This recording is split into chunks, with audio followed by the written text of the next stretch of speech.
Well guys, आज का हमारा टाइप्स ऑफ रिएक्शन में जो पढ़ने वाले हैं रिएक्शन वो है सब्स्टिट्यूशन रिएक्शन। अभी तक हम एलिमिनेशन और एडिशन रिएक्शन के टाइप्स देख चुके हैं। ठीक है, तो आज जो सब्स्टिट्यूशन रिएक्शंस हमें पढ़नी है पहले तो देख लेते हैं वो कौन कौन सी होती है। देखिए, न्यूक्लियोफिलिक सब्स्टिट्यूशन होता है, इलेक्ट्रोफिलिक सब्स्टिट्यूशन होता है एंड फ्री रेडिकल सब्स्टिट्यूशन होता है। अब न्यूक्लियोफिलिक सब्स्टिट्यूशन के अंदर जो हमें पढ़नी है वो है आपके SN1, SN2, S for substitution, N for nucleophilic, और ये आपका ऑर्डर बताएगा इसके अंदर। ठीक है, और इसके बाद SNI, देन हमें पढ़ना है SNTH, टेट्राहेड्रल के लिए आता है, आई फॉर इंटरनल के लिए आता है। ठीक है, और ऐसे ही हमें पढ़ना है न्यूक्लियोफिलिक सब्स्टिट्यूशन इन एरोमेटिक कंपाउंड्स SNAR। ओके, तो ये हमारे न्यूक्लियोफिलिक सब्स्टिट्यूशन के टाइप्स रहेंगे। इसके बाद इलेक्ट्रोफिलिक सब्स्टिट्यूशन के अंदर हम देखेंगे मेनली एरोमेटिक कंपाउंड्स के अंदर EAS रिएक्शन जिसे कहते हैं, इलेक्ट्रोफिलिक सब्स्टिट्यूशन इन एरोमेटिक कंपाउंड्स EAS रिएक्शन जिसे कहेंगे, और फ्री रेडिकल में बस फ्री रेडिकल सब्स्टिट्यूशन है। ओके, तो ये सारे टाइप्स हमें एक एक करके देखने हैं। तो आज हम जो इस लेक्चर में देखेंगे ये 3 टाइप्स देखेंगे। एग्जाम्पल इन सबके कॉमन साथ में पढ़ेंगे। जब सारी ये टाइप्स हम जान लेंगे कि इनकी फेवरेबल कंडीशन क्या होती है, इनके मैकेनिज्म्स क्या होते हैं, ठीक है, उसके बाद मिक्स क्वेश्चन करेंगे। क्योंकि जब एक एक रिएक्शन का क्वेश्चन हम करेंगे तो पहले ही पता होगा कि इसमें तो SN1 करवानी है। मिक्स करेंगे तो पहचानना भी पड़ेगा कि हमें कौन सी रिएक्शन करवानी है, किस तरीके से प्रोडक्ट बनाना है, कौन सा मैकेनिज्म फॉलो करना है।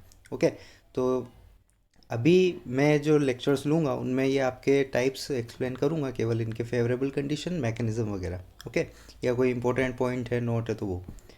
तो शुरुआत करते हैं SN1 रिएक्शन से। देखिए, SN1 रिएक्शन जैसा कि मैंने बताया, N फॉर न्यूक्लियोफिलिक होता है, S फॉर सब्स्टिट्यूशन। ठीक है, और ये बताता है ऑर्डर आपके रिएक्शन का। तो न्यूक्लियोफिलिक सब्स्टिट्यूशन यूनिमोलिकुलर, क्योंकि यहाँ 1 है, ठीक है, तो यूनिमोलिकुलर हो जाएगा इसका पूरा नाम। ओके, अब ये पाई कहाँ जाती है, जैसे हमने E1 E2 वगैरह में भी देखा था कि वो कहाँ पाए जाते थे, वैसे ही ये भी आपके alkyl halide, alcohol and ether में पाए जाएंगे। ओके, मतलब एल्काइल ग्रुप के पास या तो हेलाइड ग्रुप लगा हुआ हो, या एल्कोहल ग्रुप लगा हुआ हो, या ईथर ग्रुप लगा हुआ हो, तो वहाँ पे ये रिएक्शन होने के चांसेस है। ओके, अब रेट एक्सप्रेशन का हो जाएगा इसका। देखिए, रेट एक्सप्रेशन देखने से हमें पता चल रहा है कि ओनली सबस्ट्रेट की कॉन्सेंट्रेशन पे ही रेट डिपेंड करती है, न्यूक्लियोफाइल की कॉन्सेंट्रेशन पर रेट डिपेंड नहीं कर रही है। न्यूक्लियोफाइल के कॉन्सेंट्रेशन पर रेट डिपेंड नहीं कर रही है, जैसा कि E1 में भी ऐसे ही था हमारे साथ, है ना। वहाँ पे बेस रहता था बस न्यूक्लियोफाइल की जगह। और मैं ये एलिमिनेशन रिएक्शन में भी बता चुका हूँ आपको कि जब बेस आए तो एलिमिनेशन, न्यूक्लियोफाइल्स आए तो मोस्टली सब्स्टिट्यूशन। ओके, चलिए, यानी यहाँ पे वीक न्यूक्लियोफाइल होगा तो भी काम चल जाएगा, क्योंकि उसकी जो कॉन्सेंट्रेशन पे है ज़्यादा डिपेंड नहीं कर रही रेट, है ना, बिल्कुल भी डिपेंड नहीं कर रही है। तो वीक न्यूक्लियोफाइल आएगा, यहीं से हमें अंदाज़ा लग रहा है। ये एक एक पॉइंट इस तरीके से आप पॉइंट आउट करना सीख जाएं, है ना, सॉर्ट आउट करना अगर सीख जाएं तो ऑर्गेनिक काफ़ी आसान होती जाएगी धीरे धीरे। और साथ ही ये 2 स्टेप्स की रिएक्शन है, जैसे E1 भी हमारी 2 स्टेप रिएक्शन हुआ करती थी, कार्बोकेटाइन बनता था उसमें। यहाँ पे भी 2 स्टेप रिएक्शन है, कार्बोकेटाइन फॉर्मेशन होगा, यानी रीअरेंजमेंट भी पॉसिबल होगा। ठीक, तो ये तो थी इसकी बेसिक इंट्रोडक्शन। अब देख लेते हैं इसकी फेवरेबल कंडीशंस। देखिए, फेवरेबल कंडीशन के लिए हमें लेना होगा PPS, मतलब पोलर प्रोटिक सोलवेंट। PPS की फुल फॉर्म क्या हो जाएगी, पोलर प्रोटिक सोलवेंट। सोलवेंट वाले सेक्शन में मैं ये पूरा बता चुका हूँ कि पोलर प्रोटिक सोलवेंट कौन कौन होते हैं, जैसे कि वो सारे जो आपके हाइड्रोजन बॉन्डिंग बनाने की कैपेसिटी रखते हैं, इस तरीके से। ठीक है, पोलर प्रोटिक सोलवेंट ये सारे हो सकते हैं आपके। ठीक है, ओके, जनरली लो टेम्परेचर रखना है, क्योंकि हाई टेम्परेचर पे फिर एलिमिनेशन फेवर करने लग जाता है। ठीक है, गुड लिविंग ग्रुप चाहिए होगा, क्योंकि कार्बोकेटाइन फॉर्मेशन होगा तो पहले लिविंग ग्रुप को निकलना होगा। और जब एक बार कार्बोकेटाइन बन जाएगा तो फिर न्यूक्लियोफाइल आपको ज़्यादा स्ट्रॉन्ग लेने की कोई ज़रूरत नहीं है। ठीक है, जब न्यूक्लियोफाइल के थ्रू बॉन्ड तोड़ना हो तो हमें फिर अच्छा न्यूक्लियोफाइल लेना पड़ता है, लेकिन पहले ही बॉन्ड टूट जा रहा है सोलवेंट की वजह से ही, और कार्बोकेटाइन फॉर्मेशन हो जा रही है, तो न्यूक्लियोफाइल वहाँ वीक ही ले लें तो भी काम चल जाएगा। ओके, तो ये इसकी फेवरेबल कंडीशन है, हमें पोलर प्रोटिक सोलवेंट लेना है, क्योंकि देखिए यह कार्बोकेटाइन बनेगा, अभी मैकेनिज्म में हम देखेंगे, कार्बोकेटाइन बनेगा और साथ ही साथ न्यूक्लियोफाइल भी वीक चाहिए, ठीक। तो पीपीएस ही एक ऐसा सोलवेंट है जो पॉजिटिव मतलब केटायन और एनायन दोनों को स्टेबलाइज करता है। आपका जो पीएएस होता है, पोलर एप्रोटिक सोलवेंट, वो ओनली केटायन को स्टेबलाइज करता है, तो यहाँ पे वो नहीं ले सकते हम, ठीक है। चलिए, और टेम्परेचर लो रखना है ताकि सब्स्टिट्यूशन हो सके, एलिमिनेशन ना हो जाए। और लिविंग ग्रुप क्यों अच्छा लेना है, क्योंकि हमें कार्बोकेटाइन फॉर्मेशन के थ्रू चलना है इसके मैकेनिज्म में। ओके, चलिए देखते हैं इसका मैकेनिज्म। कंपाउंड कुछ इस तरीके का होगा जिसमें एल्काइल ग्रुप लगे हुए होंगे, साथ में या तो हेलाइट लगा हुआ होगा या एल्कोहल या फिर इथर लगा हुआ होगा। अब सबसे पहले क्या होता है, इसमें सोलवेंट न्यूक्लियोफाइल की तरह वर्क करता है, solvent as a nucleophile work करता है और यहाँ पे अटैक करके इनको बाहर निकाल देता है, ठीक है। जब ये बाहर निकल जाएंगे तो ये इलेक्ट्रॉन्स लेके निकलेंगे इस बॉन्ड के, तो यहाँ इनके ऊपर तो एनायन बनेगा, जबकि इसके ऊपर क्या बचेगा, केटायन।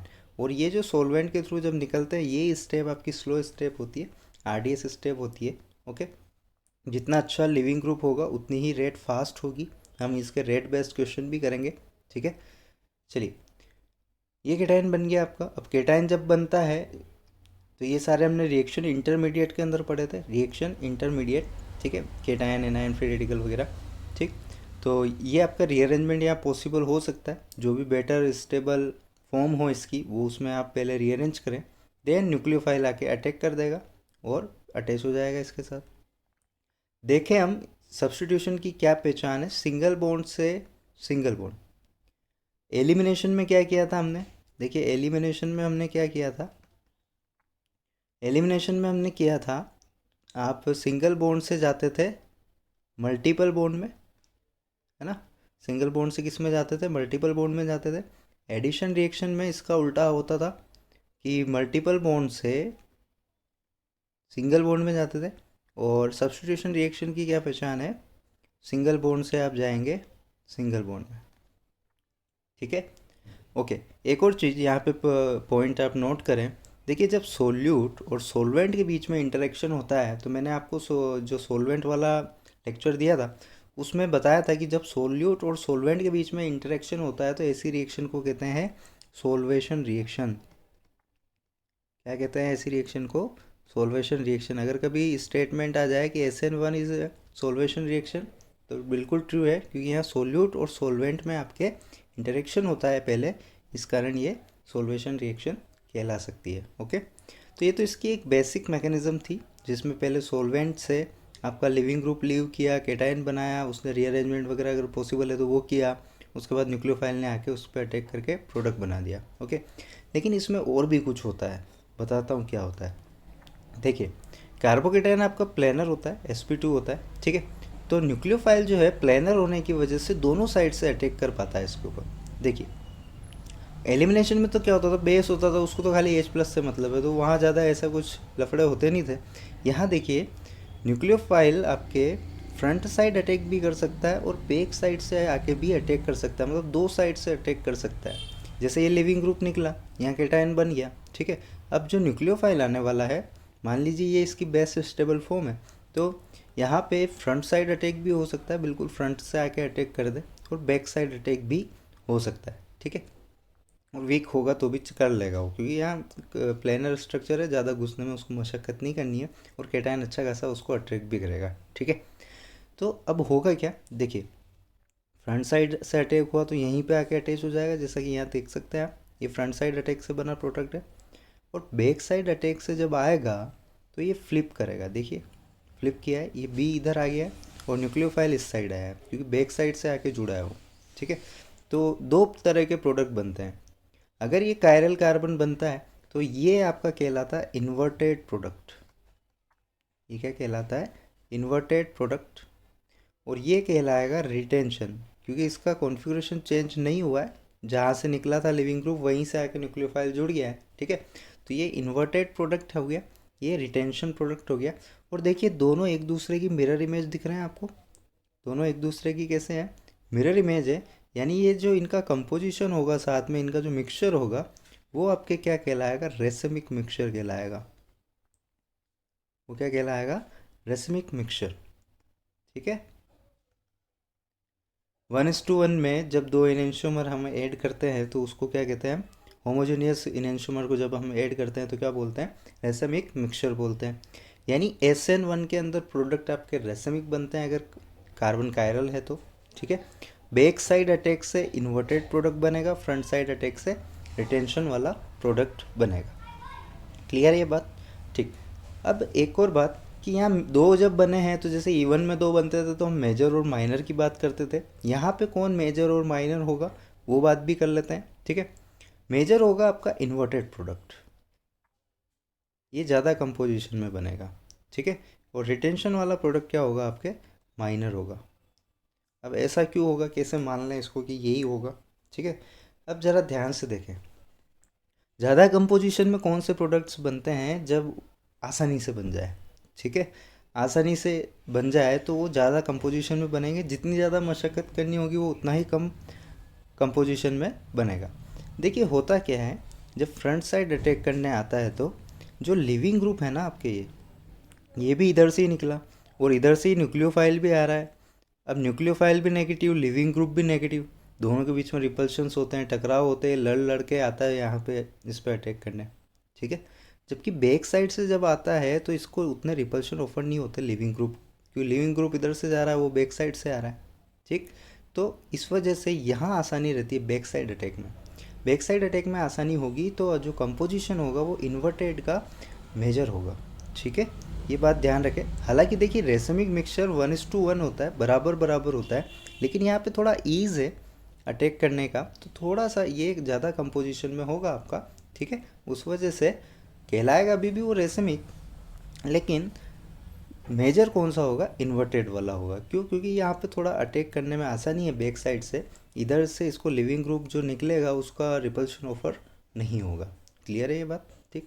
क्योंकि ये मिसकंसेप्शन आ जाता है कि सर रेसमिक है तो दोनों बराबर बराबर बनेंगे, ठीक है, और वहाँ पे मेजर माइनर आप शो नहीं कर पाते। उसका रीज़न मैंने बता दिया है आज, काफ़ी कम पता होता है, ठीक है। लिविंग ग्रुप और जो न्यूक्लियोफाइल आता है उसके बीच में रिपल्शन बैक साइड में कम होता है, उसकी वजह से इन्वर्टेड प्रोडक्ट आपका मेजर बनता है। ओके, चलिए अब इसके कुछ खास पॉइंट्स की बात कर लेते हैं। देखिए SN1 रिएक्शन जो है किस पे डिपेंड करती है, स्टेरिक हिंड्रेंस। स्टेरिक हिंड्रेंस, क्योंकि न्यूक्लियोफाइल जहाँ है वहाँ स्टेरिक हिंड्रेंस है, हमेशा ध्यान रखें, ठीक है। एंड कार्बोकेटाइन की स्टेबिलिटी, क्योंकि रिएक्शन इंटरमीडिएट इसमें कार्बोकेटाइन बनाया तो ऑब्वियस सी बात है उसकी स्टेबिलिटी पे भी ये रिएक्शन डिपेंड करेगी, ओके। जैसा कि इवन में होता था।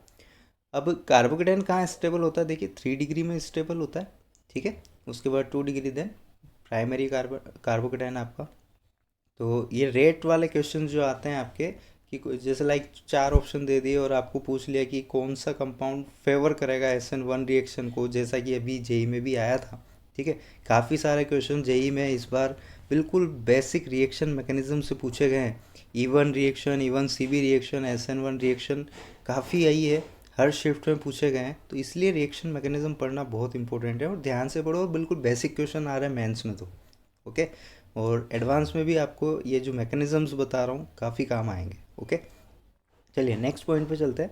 Generally weak nucleophile is use, ठीक है। इस तरीके के जो न्यूक्लियोफाइल्स होते हैं आपके PPS वाले वो यूज़ किए जाते हैं, okay. And rearrangement is possible due to carbocation formation, ठीक है। रीअरेंजमेंट पॉसिबल है क्योंकि कार्बोकेटाइन यहाँ पे है। तो जब भी आप लिविंग ग्रुप को निकालो और जब कार्बोकेटाइन बनाओ तो पहले रीअरेंजमेंट करवा के फिर न्यूक्लियोफाइल को अटैक करवाना और बोथ साइड अटैक करवाना SN1 रिएक्शन के अंदर। क्लियर है, ठीक है। नेक्स्ट हम आते हैं SN2 reaction, okay. SN2 reaction again आपका जैसा कि ये नाम है, न्यूक्लियोफिलिक सब्स्टिट्यूशन तो है ही सही। अब यहाँ पे 2 है यानी ये सेकेंड ऑर्डर की रिएक्शन है तो बाय मोलिकुलर रिएक्शन हो जाएगी, है ना। 2 के लिए क्या आता है, बाय मोलिकुलर, ओके। 1 हो तो क्या आता है, यूनी मोलिकुलर। नेक्स्ट ये कहाँ पाई जाती है, अगेन ये भी सेम आपके एल्काइल हैलाइड्स, अल्कोहल और ईथर में पाई जाती है, जैसा कि E1 E2 E1 CB वगैरह भी थी। SN1 SN2 भी उसी तरीके से है, खाली टेम्परेचर आप ज़्यादा कर देंगे तो वो एलिमिनेशन में चला जाएगा, टेम्परेचर आप कम कर देंगे तो वो किस में चला जाएगा, सब्स्टिट्यूशन में चला जाएगा, ओके। चलिए रेट एक्सप्रेशन देखते हैं। रेट एक्सप्रेशन देखने से हमें पता चल रहा है कि ये सेकंड ऑर्डर है। देखिए यहाँ पे पावर 1 है इन दोनों की, ठीक है। यानी इन पावर्स का सम करेंगे तो 2 मिलेगा हमें, जो कि बताएगा कि सेकंड ऑर्डर रिएक्शन है। ये आप केमिकल काइनेटिक्स में सीखेंगे इस तरीके के एक्सप्रेशन लिखना, ठीक है। चलिए, सबस्ट्रेट की कॉन्सेंट्रेशन पे भी डिपेंड करेगा और न्यूक्लियोफाइल की कॉन्सेंट्रेशन पे भी डिपेंड करेगा, यानी यहाँ पे न्यूक्लियोफाइल हमें स्ट्रॉन्ग लेना होगा। साथ ही साथ यहाँ देख रहे हैं आपकी सिंगल स्टेप रिएक्शन है, यानी कोई कार्बोकेटायन वगैरह नहीं बनना है, न्यूक्लियोफाइल को ही जाके अटैक करना होगा सीधा।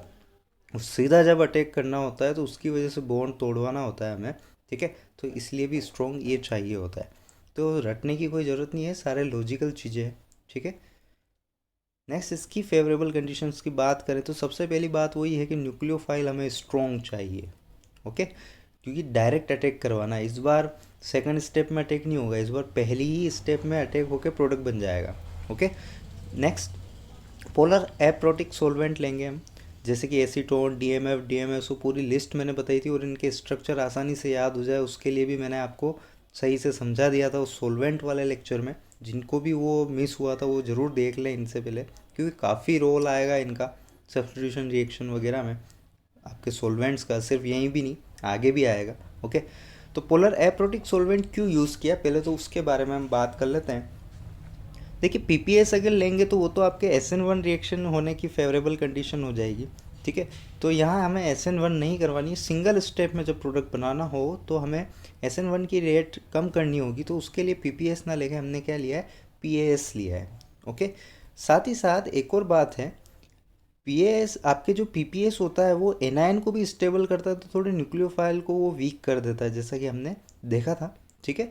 जबकि यहाँ पे ये एनायन के साथ कुछ नहीं करेगा, तो न्यूक्लियोफाइल आपका पूरा फ्री रहेगा, वो हाइड्रेट नहीं हो पाएगा। सोलवेंट वाला लेक्चर जरूर देखें, ठीक है। वो हाइड्रेट नहीं हो पाएगा तो फ्रीली वो जाके अटैक कर सकता है, जबकि पोलर प्रोटीन में क्या होता है, वो केटायन पे भी जाके उसको स्टेबल मार देता है, और न्यूक्लियोफाइल पे भी जाके उसको भी स्टेबल, एनायन को भी जाके स्टेबल कर देता है, ठीक है। तो थोड़ा बहुत न्यूक्लियोफाइल पे भी असर पड़ता है उसकी वजह से पीपीएस में, जबकि यहाँ पे हमें न्यूक्लियोफाइल बिल्कुल फ्री चाहिए, स्ट्रॉन्ग चाहिए, तो इसलिए भी पीएएस लिया है। तो सारा कुछ लॉजिकल होता है, ऐसे ही नहीं कुछ भी एरो के ऊपर नीचे लिख दिया जाता है, ठीक है।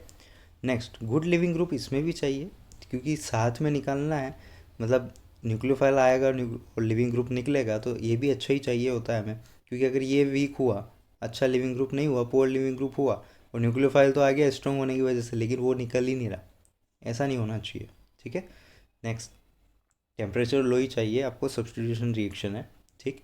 तो ये आपकी जनरल इसकी फेवरेबल कंडीशन है, मतलब ऐसी कंडीशंस जहाँ दिखे वहाँ हमें SN2 करवा देनी है, ठीक। अब देखिए कैसी ये रिएक्शन होती है, इसका मैकेनिज्म देखते हैं। ये आपका कोई कंपाउंड है, ओके, यहाँ पे लिविंग ग्रुप लगा हुआ है, अब न्यूक्लियोफाइल सीधा आता है इसमें, पहली ही स्टेप में आता है, ठीक है। तो ये आया, लिविंग ग्रुप निकला, और जनरली आएगा बैक साइड से आपका, क्योंकि इधर से आएगा तो लिविंग ग्रुप और न्यूक्लियोफाइल में ही रिपल्शन होने लग जाएंगे, और हो सकता है न्यूक्लियोफाइल वापस भी लौट जाए, ठीक है। तो इधर से आएगा, बैक साइड से आएगा, तो बैक साइड से आया, कार्बन के 5 बॉन्ड हो नहीं सकते, तो एक बॉन्ड को टूटना पड़ेगा, तो कौन जाएगा, लिविंग ग्रुप जाएगा। जैसा कि यहाँ आप इसकी जो ट्रांजिशन स्टेट है, इसको कहते हैं हम ट्रांजिशन स्टेट, ठीक है।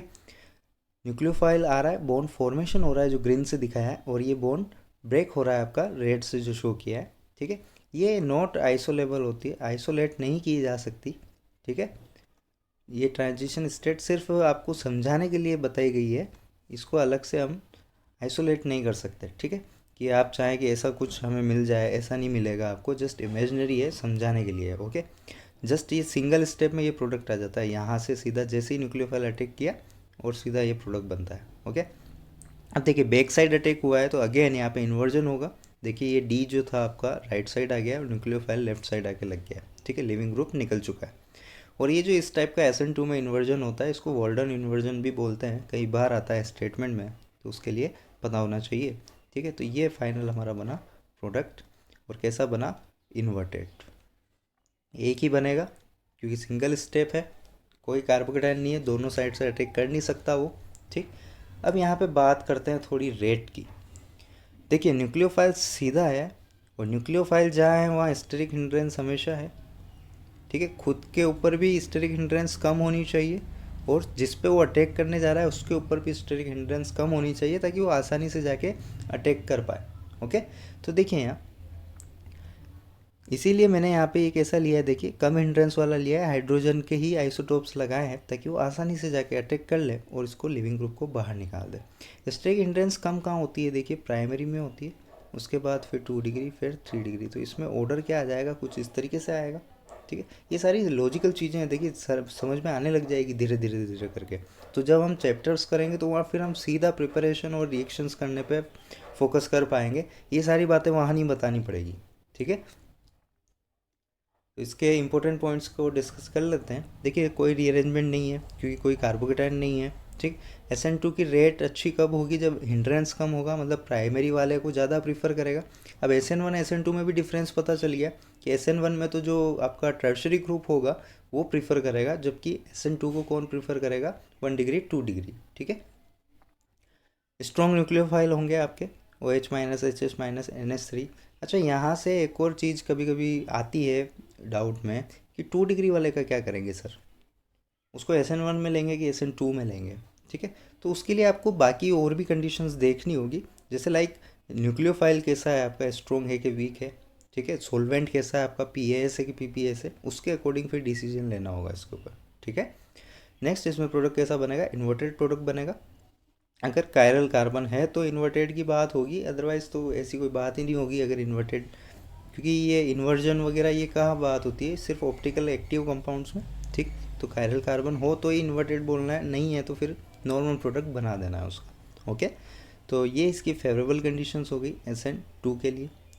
तो आई थिंक SN1 SN2 में आपको काफ़ी कुछ क्लियर हो रहा होगा, है ना। और अगर क्लियर नहीं है तो सिंपल सी एक कहानी याद रखें इसके अंदर।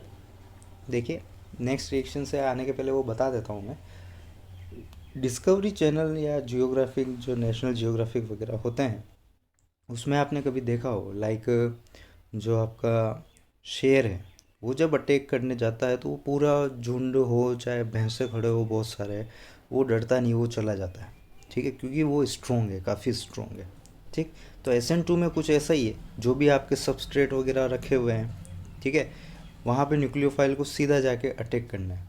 तो न्यूक्लियोफाइल अच्छा खासा स्ट्रॉन्ग होना चाहिए, और जितना झुंड कम होगा उतना फटाफट वो शिकार करके आ पाएगा, तो हिंड्रेंस कम होनी चाहिए SN2 के लिए।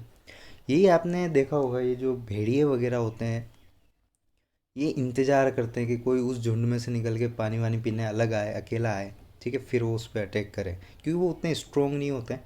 ठीक, तो SN1 रिएक्शन में भी कुछ ऐसा ही है, न्यूक्लियोफाइल आपका वीक होता है उसके अंदर, तो वो इंतज़ार करता है कि कार्बोकेटाइन बन जाए तो फिर मैं जाके अटैक कर दूँ, है ना। तो सेम कहानी है। ठीक है, तो ऐसे भी ध्यान रख सकते हैं, अगर कभी भूल जाए तो इस कहानी को याद करें, वहाँ से आपको इसकी फेवरेबल कंडीशंस याद वापस रीमेमोराइज करने में आसानी होगी। ठीक है, इस तरीके से किसी ना किसी चीज़ से लिंक कर दिया करें ताकि लंबे टाइम तक याद रह सके। ओके, चलिए नेक्स्ट रिएक्शन की बात करते हैं, SNI रिएक्शन। जैसा कि न्यूक्लियोफिलिक सब्स्टिट्यूशन तो है ही सही, और I फॉर इंटरनल, मतलब इंटरनली ही सब्स्टिट्यूशन हो जाएगा कंपाउंड के अंदर ही, कहीं बाहर से लाने की कोई ज़रूरत नहीं है। ठीक है, और ये कहाँ होती है, ओनली जब एल्कोहल को हम ट्रीट करते हैं SOCl2 के साथ, वो भी किसकी प्रेजेंस में, ईथर की प्रेजेंट। ठीक है, ईथर आपका कैसा मीडियम प्रोवाइड करवाता है अब ये बताने की बार बार ज़रूरत नहीं है। ठीक है, तो observe when alcohol is treated with SOCl2, और ये बेस्ट मेथड है। ये कई बार क्वेश्चन पूछा गया है आपकी NCERT एग्जाम्स में कि बेस्ट मेथड कौन सा है अल्कोहल से एल्काइल हेलाइड बनाने का या हेलो एल्केन बनाने का, तो ये बेस्ट मेथड होता है, यहाँ से सबसे अच्छा प्रोडक्ट मिलता है हमको। ठीक है, वो क्यों मिलता है वो भी मैं मैकेनिज्म में समझाऊंगा कि क्यों ये बेस्ट मेथड है SN1 SN2 की बजाय। ठीक, चलिए इसका रेट एक्सप्रेशन देखें तो ये रेट एक्सप्रेशन देखने से पता चल रहा है कि अल्कोहल की कॉन्सेंट्रेशन पे भी डिपेंड कर रहा है, और जो SOCl2 हम इसमें लेंगे उसके ऊपर भी कॉन्सेंट्रेशन के ऊपर डिपेंड कर रहा है, यानी ये आपके बायोमोलिकुलर रिएक्शन है, सेकेंड ऑर्डर रिएक्शन है। कैसी रिएक्शन है ये, सेकेंड ऑर्डर की रिएक्शन है। ध्यान रखें ये सब स्टेटमेंट्स में आते हैं, काफ़ी बार आते हैं।